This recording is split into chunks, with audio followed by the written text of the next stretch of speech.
To open Big 12 play, Utah and Texas Tech will face off in Salt Lake City. It's a pivotal matchup for both sides, each team looking to have quite the year and potentially win the Big 12. There's a lot riding on this matchup, and we're breaking it down on today's Locked On Utes and Locked On Texas Tech crossover.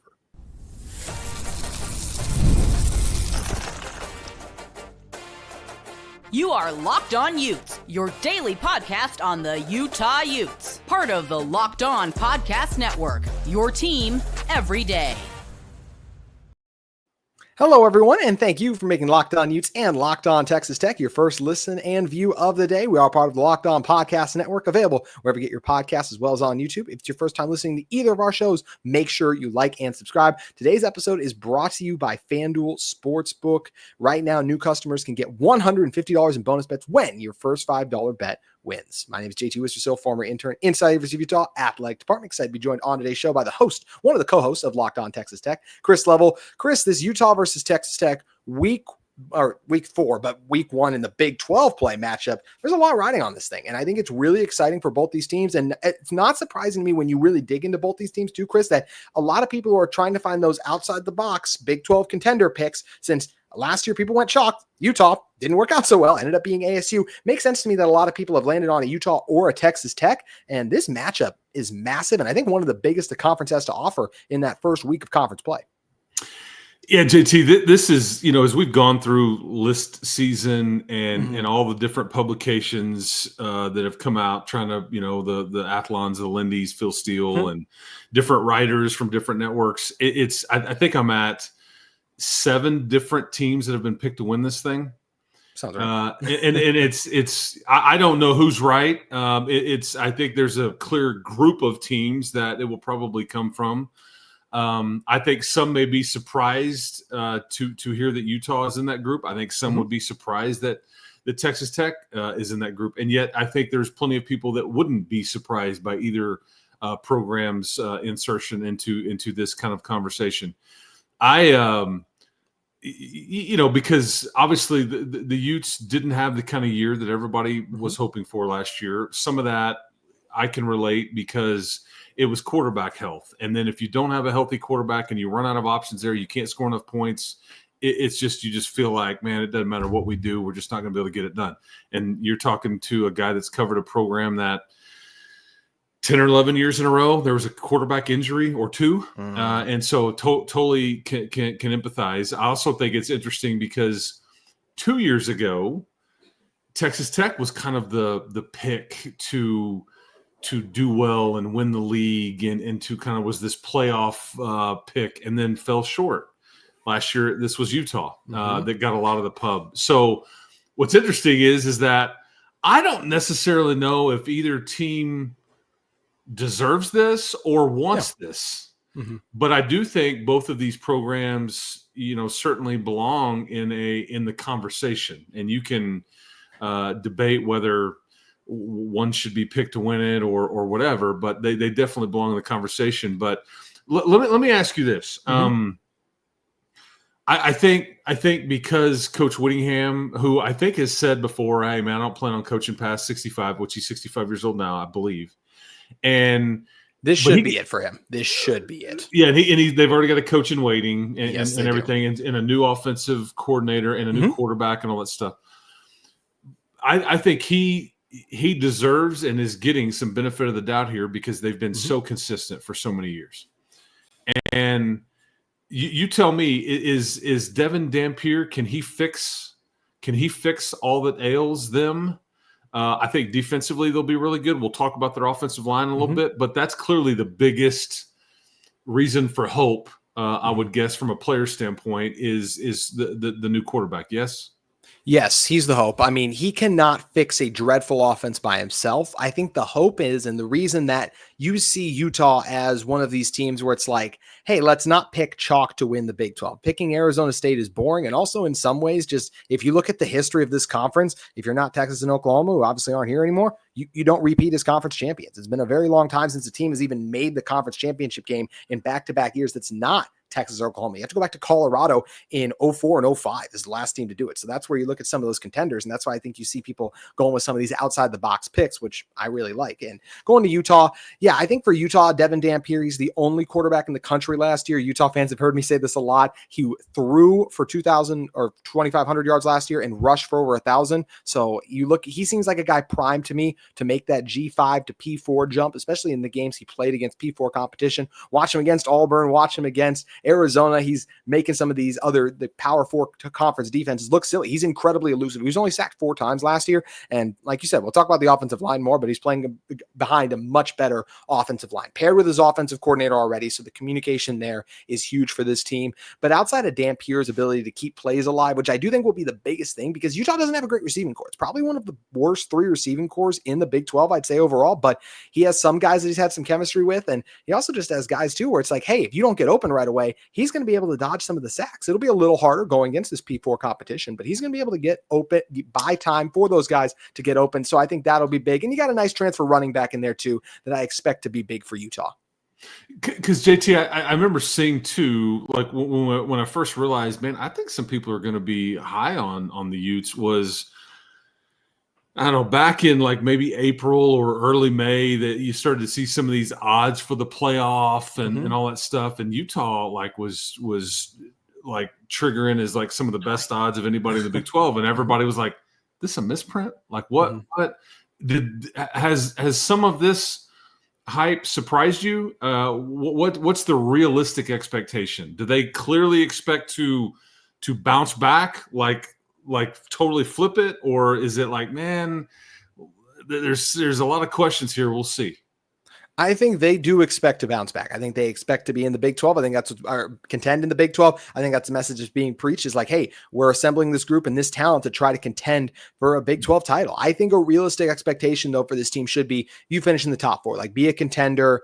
I mean, they were outside the top 10 last year. When you're picked to win the Big 12 by most media outlets, not even finish in the top 10 is dreadful. So I think the expectations is for this Utah team to bounce back in a positive manner. And I do think they have a lot of pieces and they are capable of bouncing back. You already mentioned that defense. Like, it's just a team that has a very consistent defense overall year in and year out. So to me, the defense even maybe takes a baby step back because of some of the pieces they lost, but just their history and some of the guys they do return and transfers, I expect them to be good. And culture. Offensively, exactly. Culture is a massive word too when you're talking about this Utah team. They have really good culture with their defensive coordinator and head coach in waiting, Morgan Scalley, there as well too. And games are won and lost in the trenches. Utah's a really good offensive line. That's something we're going to touch on more in a moment too. So I do feel like it's a Utah team that's capable of bouncing back. I think they can.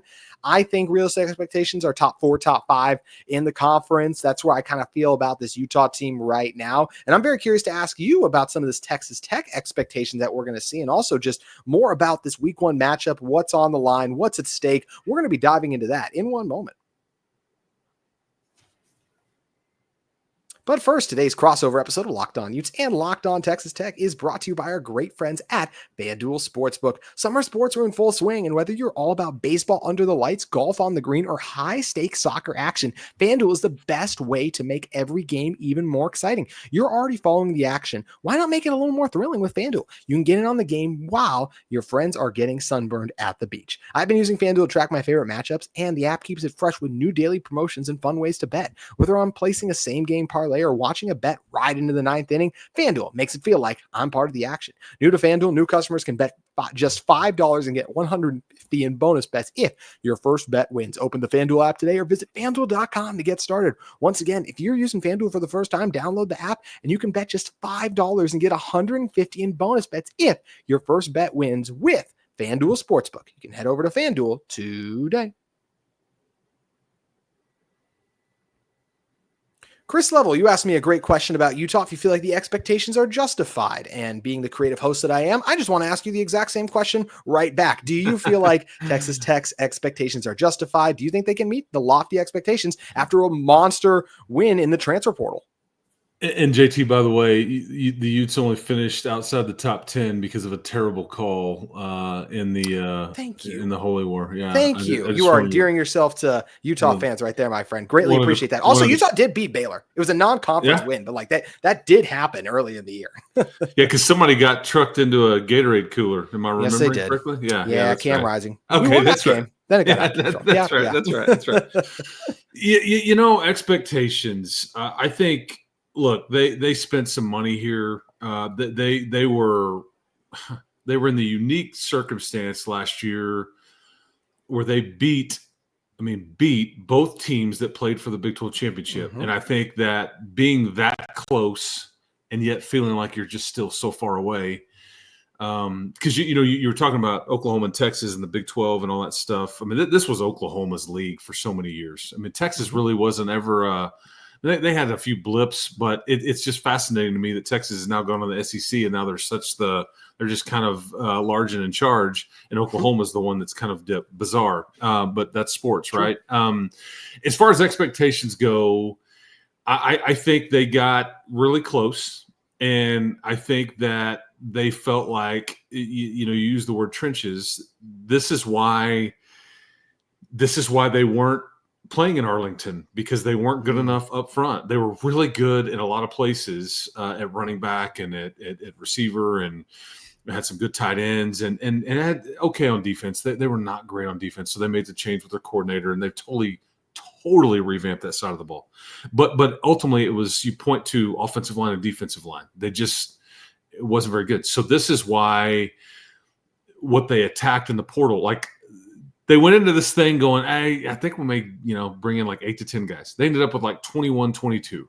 And the comment that Joey McGuire would make was, the production in the portal is just something we can't pass up. And you've got donors going, so we can get this and this and that, and like, let's keep going. And so that's what they did. And so if they're much better up front, like they hope to be, because I think 10 of the 21 or 22 portal additions were trench guys. These are all either offensive linemen or defensive linemen. And so, and in some cases, we're talking draft picks that these guys are projected to be. So that has led to expectations. And what I have told our audience is that I think the realistic expectation, it's like, okay, push your chips in the middle of the table, you're boom or bust. Mm-hmm. But the realistic expectation here, if you don't get to at least Arlington and play for the league title, I think it's been a failure. And the head coach, failure. Yeah, the head coach and everybody would agree with that. I'm not sitting here saying you better win it or else. And there's not going to be an or else. They're not. Joey McGuire's not on the hot seat. It's not. Mm-hmm. He's not getting canned. Now, if they go 3-9 or 4-8, Mike Gundy last year. Yeah, then maybe there's a different conversation. Mm-hmm. Although that's the one thing I would say about this team is they won't suck. I don't know if they'll be good enough to win it all, but they won't suck. But that's where I would say expectations are. It's not CFP or else or Big 12 champs or else. It's just because you've been in this league since '96. You've never made it to the league title game. You've been really close, and and different reasons why you were just short. It's that one more win that you needed. But that's where this thing is at, is getting to Arlington, Texas. And then if you get there, I'll take my chances and feel like that would be a home game for you. And so that's how I would answer that question. Sorry for the long-winded answer. No, it was perfect. And the quest to Arlington for both of these teams, no matter how they start their first 3 games in the season, truly begins week 1 of Big 12 play in Salt Lake City, a place that is tough to play. Utah wasn't great last year, but you already hit the nail on the head, Chris. Like, when you don't have good quarterback play, it's very hard to win football games. It is the most important position in the sport for a reason. But I would also argue the second and third most important positions in the sport are offensive and defensive line. And I think that is what makes this matchup so exciting. Even before we dove into the topic on the show, you and I were talking about, there is some elite level talent. Utah has 2 projected first-round picks right now at both their tackle spots. Texas Tech has some guys on the defensive line. NFL scouts aplenty are going to be in attendance for this game. And this one, like many like to say about a lot of football games, truly probably is going to be won and lost in the trenches in week 1 of Big 12 play for these 2 teams. I've talked to enough folks associated with the Senior Bowl that are into NFL grading and everything like that. And I've seen some hard data and some lists, some projections that are totally unbiased. These are NFL folks. They don't care where people go to college. And I think between whenever Utah has the ball in this game, and so if everybody's healthy, I think you're talking about 8 to potentially 9 players that are projected to be picked, or whether it's early, mid, late, or even preferred free agent or whatever, like a somebody that has a chance to slip into the back end of the draft. You're talking about 8 or 9 players whenever Tech's defensive line is on the field and Utah's offensive line. And so this is I would guess that most West Coast NFL scouts will be in the stands and in the press box and watching that. So Spencer Fano, yep. Fano, yeah. The other tackle, there's Caleb a guard. Yes. And you've got like Tech added a second team All Big 12 guy in Lee Hunter from UCF. Okay. They also added a guy that I think if he would have come out this year, the grade had him maybe as a third rounder, and David Bailey from Stanford. He was an All Pac-12 guy. And Skylar Gill Howard and Romello Height. These are all on the draft board or draft grade right now that would expect it. And so I just think that part, if you're into the game within the game, that is wildly fascinating to me. And these are the kinds of films that when they want to look at, do we want to take, this left tackle? Well, how did he do against David Bailey? Do we want to take David Bailey? Well, how did he do against, Fanu? Did I say it right? Fano, you're all good. Fano, sorry. Gosh dang, I knew I was going to botch that. Fano. I'll learn that before our game rolls around. But that is, and again, people will be looking at, okay, what Devin Dampier, what's he doing? Who's he throwing it to? And then Tech's got an all-conference linebacker, Jacob Rodriguez, and there's so many other things going on. However, it's just those are the one-on-ones that I think will be wildly fascinating. And I don't know if there's any combination of two teams in the Big 12 conference that will put position groups on the field competing against each other that is this high of level, that can even come close to what I'm stating to you here about projected NFL draft pick. I mean, we see those we see those conversations all the time, and like during the playoffs when, say, Ohio State is playing Oregon. Well, there is this many draft picks, on the field. And it's always like, whoa, and this is a unique circumstance where you're just talking O-line versus D-line. I mean, PFF recently put out a portal grade on the biggest impact transfers, and they ranked 1 through 10. Like third on their list, it said the entire Texas Tech defensive line, because they added, basically, I think they're going to trot out 4 transfer portal starters. You're both interior guys, both of your edge guys are all transfer portal guys, and these are all guys I'm talking about. And we know about the 2 tackles, the interior, and the way they're coached at Utah. That part to me is fascinating, because I don't know if Texas Tech has ever been involved in anything like this. I don't know if Utah has either, but it's largely strength on strength. And I'm glad I don't have to buy a ticket. I'll just be on the sideline doing radio stuff, but I can't wait to be in Salt Lake that weekend.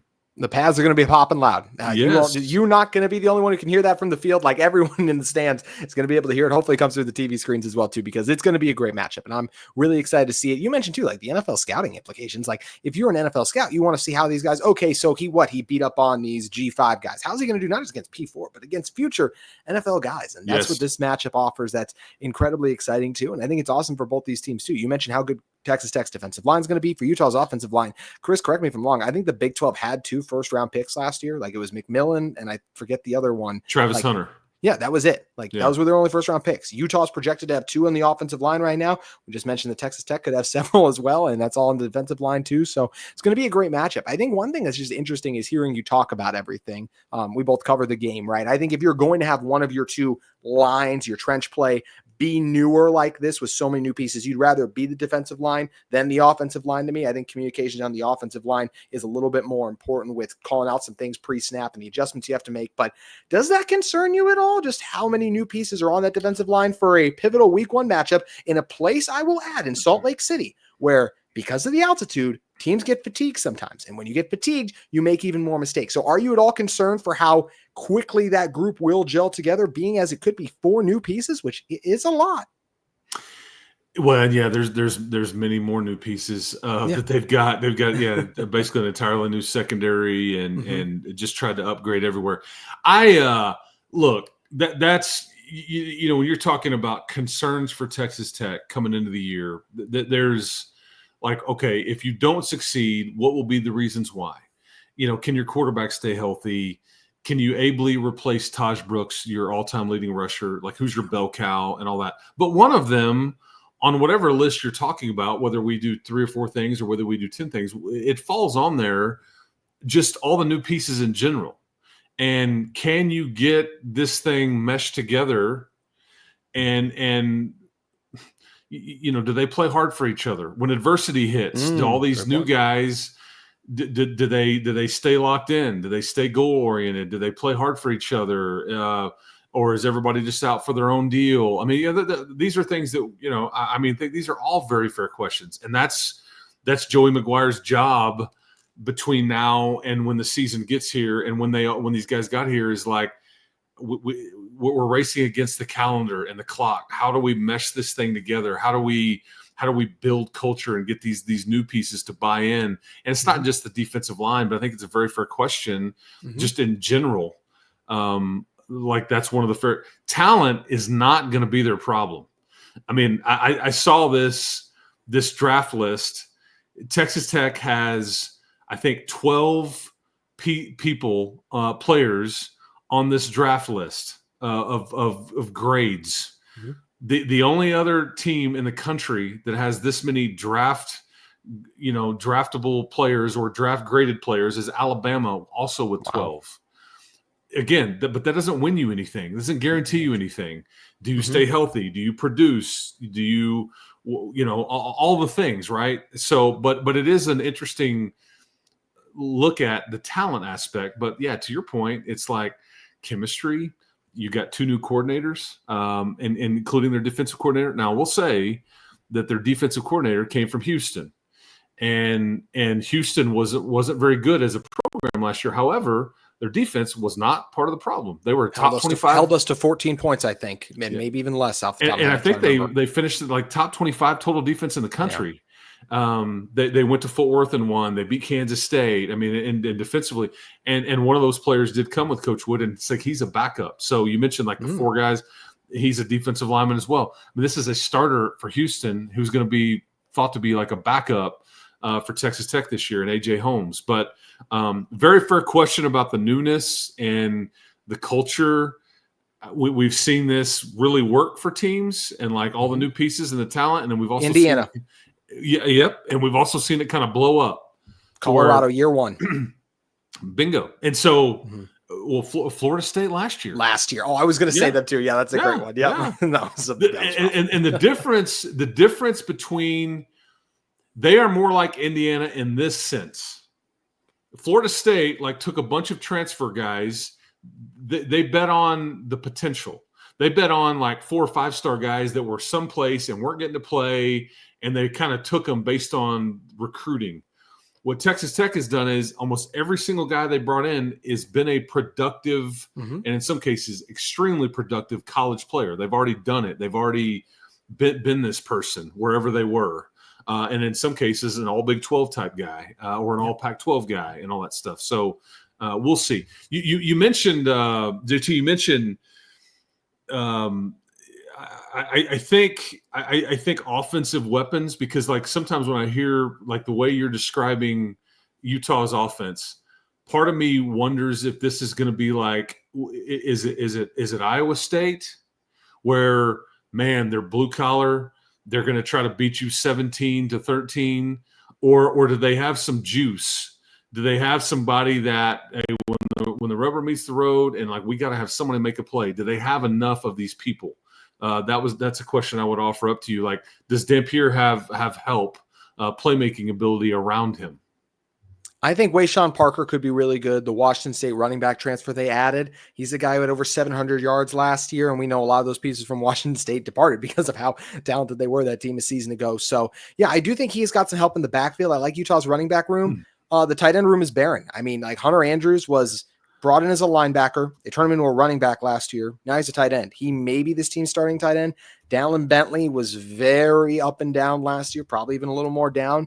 And the wide receiver room is like completely new. And it's a lot of guys too that left some things to be desired as well in the spring game. You got a guy in Tobias Merriweather. That was a former like 4 or 5 star recruit, I believe, at Notre Dame a couple of years ago, but didn't work at Notre Dame. Didn't really work at Cal. It's part of that injuries, part of that inconsistency. So is it just all of a sudden going to work at Utah now? I think acting like he's just going to figure it all out is not wise. So you mentioned the newness for Texas Tech and some of those spots too. Utah's dealing with a similar thing, right? If Devin Dampier, I'm really excited about him. I think he's ready for this transition.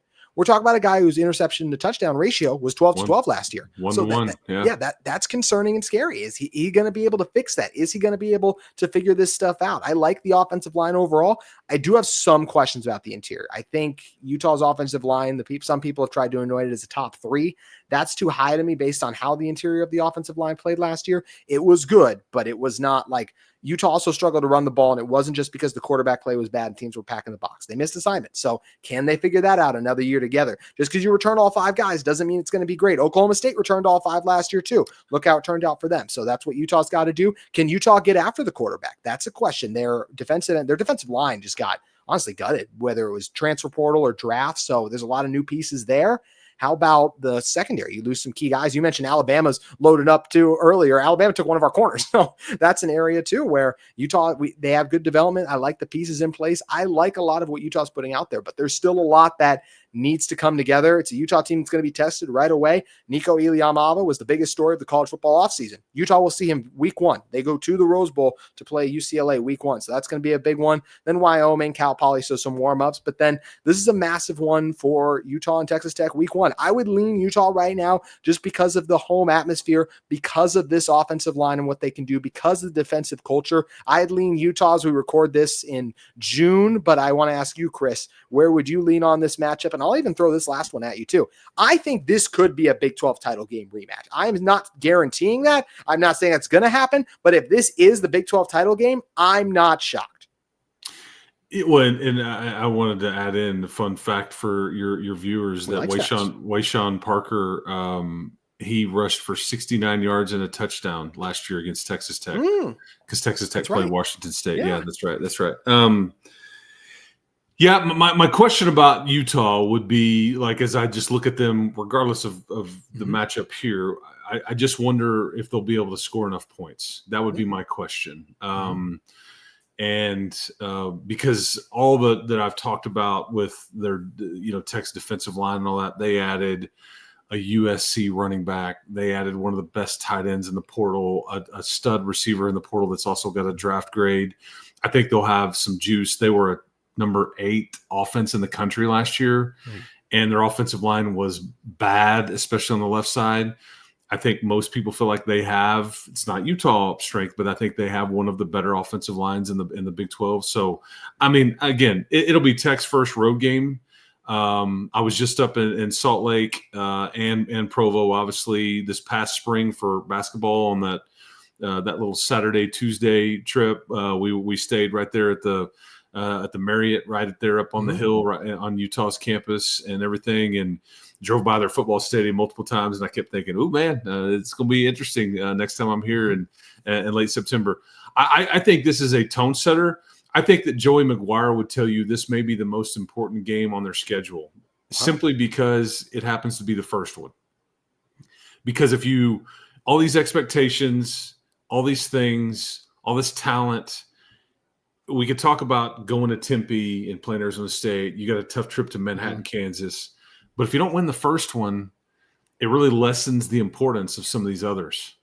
And so that's why I'm just wildly intrigued by this game, because I think some expectations here for both teams, but especially so because of this elite level matchup. I mean, this is like a CFP type mano-a-mano, like trench work matchup that I hope everybody involved is healthy and able to put your best foot forward there, that's also worth. No Gatorade carts close to the sideline. Yeah, better not. No doubt. So anyway, but yeah, that's those are my thoughts. But yeah, it'll be a lot of anticipation here in Lubbock for that first one for sure. It's going to be incredibly exciting. And one thing you mentioned, like it's a big, like prime time style offensive defensive line matchup. If one of these two teams is able to make it out of this conference and into the college football playoff, I hope, and if they're in that conversation, I hope they're covered with that respect. Because I feel like so often you'll hear SEC or Big Ten just say, oh, we just got bigger and better players. And it's like, well, actually we have more projected draft picks than you guys up front. Like, so can we actually apply the context rather than just be like, well, we're just Big Ten, we're SEC. That doesn't matter. Yeah. And the other thing that's funny about that too, and you guys, even more so, you can relate to this than Utah can. I think it's funny when they go like, well, we just have better players. It's like Tech brought in a top 3 portal class. Like, what is this? We just have better players when you guys are bringing in talent that level. So either way, we're going to get to see that talent all on display week 1 of Big 12 action. Hopefully these teams are undefeated, rolling into it. Hopefully it gets the billing it deserves by ESPN, Fox, whatever network it's going to end up onto. It's going to be incredibly exciting, just like it always is whenever I get to talk to you as well, Chris. Really appreciate you stopping by and making the time. Hey, keep hope alive, man. Go Utes, except for when they're playing the Red Raiders, and we'll talk to everybody next time. What's your guys'? Is it what do you guys say? Guns up. You said go Utes. Guns up. I almost said guns up, but I was worried it was Oklahoma State. I'm still new to the conference. I like the conference. I like the conference. I know people say I don't like the conference. I like the conference. I'm just learning everyone's thing. I'm learning. They say Oklahoma, because that's the Tech folks make fun of Oklahoma State because they copied everything. Yes, they do Raider power here, in the stands. They do orange power there, but this was a Tech thing, and they do pistols firing. Get your pistols firing or whatever. Mm-hmm. But yeah, it's a gun in Lubbock. So anyway, hopefully I've educated you. If they start throwing tortillas though in Stillwater, we don't do that. I'm really going to pull a flag on that deal. But hopefully you don't get hit because you'll be on the sideline as you mentioned too. But hey, I'm with you. Guns up outside of when you guys are in Salt Lake City. It's going to be a lot of fun. Chris, thanks again for coming on. That is going to do it for this crossover edition of Locked On Utes and Locked On Texas Tech. We'll be back coming at you guys soon with even more content as we get you all ready for a much anticipated college football season for both the Utah Utes and the Texas Tech Red Raiders.